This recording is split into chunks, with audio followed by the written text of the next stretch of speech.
The Ashanti Regional Minister, Honorable Simon Osei-Mensah, has appeared before the Ministerial Committee of Inquiry probing the recent disturbances at Ejura, which claimed the lives of 3 people.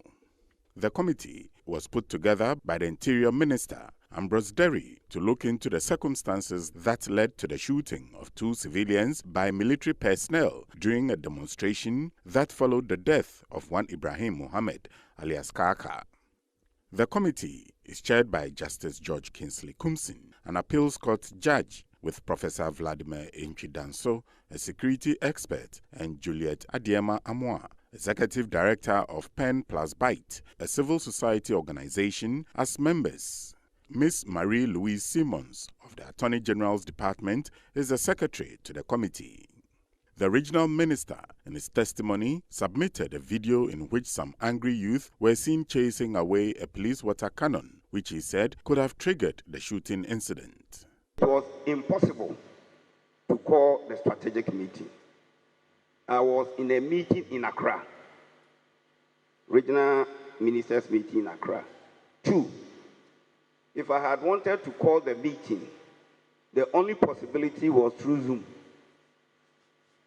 Meanwhile, we had people at the forefront and events running. So I couldn't jeopardize the life, many lives of the people of Ejura and also the security agencies. So there and then, I had no other option but to call in reinforcement from the military. The driver of the water cannon vehicle must be rewarded, because he took a very intelligent position to reverse, even though it was risky. Because the language they were saying, I don't understand Hausa, but those who interpreted to me said, we defeated them, they are running away. So, assuming the vehicle has stopped, he said the police driver retreated as the rampaging youth charged on the vehicle, and that it was at that point that the military stepped forward, resulting in the shooting. The minister, who is also the chairman of the Regional Security Council, however, said the identities of the persons who shot the 2 persons were yet to be established. He also refused to disclose the identity of the source of the video, arguing that the disclosure could endanger the life of the source and also discourage others from volunteering information in the future. Not even the assurance of the members of the committee to engage the witness in camera would convince the regional minister to produce the source, insisting that they should consider him as the source of the video.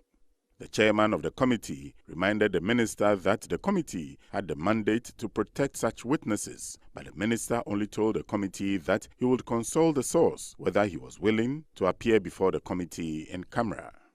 Narrating how news of Kaka got to him, Mr. Osei-Mensah told the committee that he received a call on June 28th that the victim had been clubbed by unknown persons and has been rushed to the hospital.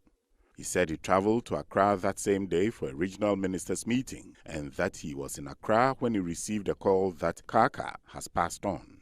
The regional minister said he called the commanding officer of the 4th Battalion Infantry, Lieutenant Colonel Kwesi Pripra, to dispatch some members of the Operation Calm Life to protect the Ejura township that night.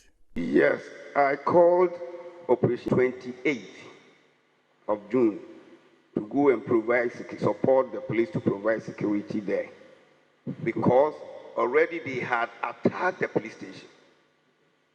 And I had asked the regional police commander to send reinforcement. It has been one of my security strategies since 2017, where I realized it's difficult for the police alone. I called the military or whichever of the security agencies that will be relevant in that case. Sometimes, for instance, when we are going to fight illegal miners, galamseyers, we even add immigration, so that after arrest, they can even screen the people to know whether we have foreigners among them. So I've used strong collaboration among the various security agencies in the region. Again, it's not the first time As far back as 1992, I wouldn't even go to the First Republic and Second and Third Republic, under the Fourth Republic. As far back as 1992, when Operation Cowleg was established, it was a collaborative effort between the police and the military. Currently, Operation Calm Life is collaborative effort between the police and the military. He said the team, after spending the night at Ijra, left the town on June 29th, but there was another intelligence that the youth were planning to attack the Ijra police station and the houses of the two suspects who have been picked by the police for allegedly attacking Kaka. According to the minister, he once again requested the military commander to dispatch another team to Ijra based on the new intelligence to avert the impending attack by the youth. He said he took this decision in line with the Security and Intelligence Act 1030, Section 5, that establishes the Regional Security Council, Section 6, that provides for the membership of the council, and Section 7, that talks about the functions of the council. Mr. Osei Mensah said later that day, while he was still in Accra attending the meeting, he received unfortunate news that there had been shootings in Ijra leading to the death of 2 civilians. The regional minister said he convened a RegSec meeting on June 30th where the council was briefed about the situation in Ijra and proceeded to the town on July 1st to have a first-hand information on the disturbances.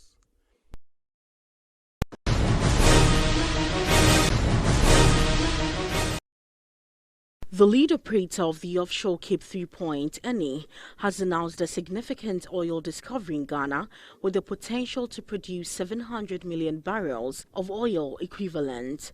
The company in a statement said the discovery was made on the urban exploration prospect in Cape 3 Point Block 4, offshore Ghana, and production testing data shows a well deliverability potential estimated at 5,000 barrels of oil per day, similar to the wells already in production from the Sankofa field. IY said the Urban 1X well is located approximately 50 kilometers off the coast and about 8 kilometers northwest of Sankofa Hub, where John Ajekum-Kufuor FPSO was located. It was drilled by the Saipem 10,000 drilling ship in a water depth of 545 meters and reached a total depth of 4,179 meters. Urban 1X proved a single light oil column of approximately 80 meters in a thick sandstone reservoir interval of Cenomanian age with hydrocarbons encountered down to 3,949 meters. The new discovery has been assessed following comprehensive analysis of extensive 3D seismic data sets and well data acquisition, including pressure measurements, fluid sampling, and intelligent formation testing with state-of-the-art technology. The acquired pressure and fluid data and reservoir properties are consistent with the previous discovery of Akoma and nearby Sankofa field. The production testing data show well deliverability potential estimated at 5,000 BOPD, similar to wells already in production from Sankofa field. The statement revealed that the estimated hydrocarbon in place between the Sankofa field and the Urban Akoma complex is now in excess of 1.1 BBOE, and further oil in place upside could be confirmed with an additional appraisal well. The statement further disclosed that due to its proximity to existing infrastructures, the new discovery can be fast-tracked to production with a subsea tie-in to the John Ajekum-Kufuor FPSO with the aim to extend its production plateau and increase production. The Urban discovery is a testimony to the success of the infrastructure-led exploration strategy that NE is carrying out in its core assets worldwide. The joint venture of CTP Block 4 is operated by NE on behalf of partners Vital, GMPC, Woodfields, GMPC Exploco. NE has been present in Ghana since 2009 and currently accounts for gross production of about 80,000 barrels of oil per day.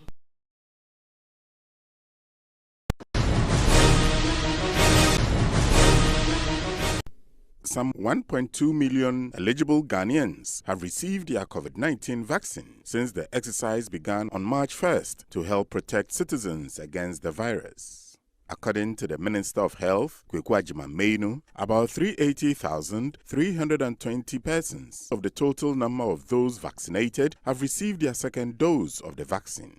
Mr. Agyeman was speaking at an event to mark the successful partnership for quality maternal and child health care and COVID-19 prevention on the theme Celebrating Success and Exploring More Opportunities to Give Every Child in Ghana a Fair Chance in Life. He said the country's target is to vaccinate 20 million Ghanaians as defined in the National Vaccine Deployment Plan.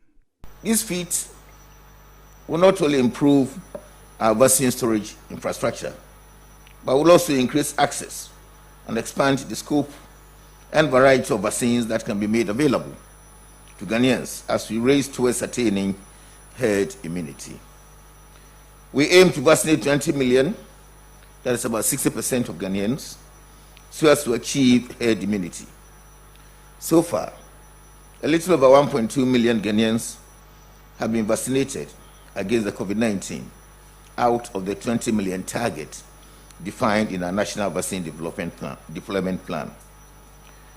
And out of this 1.2 million vaccinated, only about 380,829 people have actually even received the second dose. So we have a gap that we are waiting to vaccinate.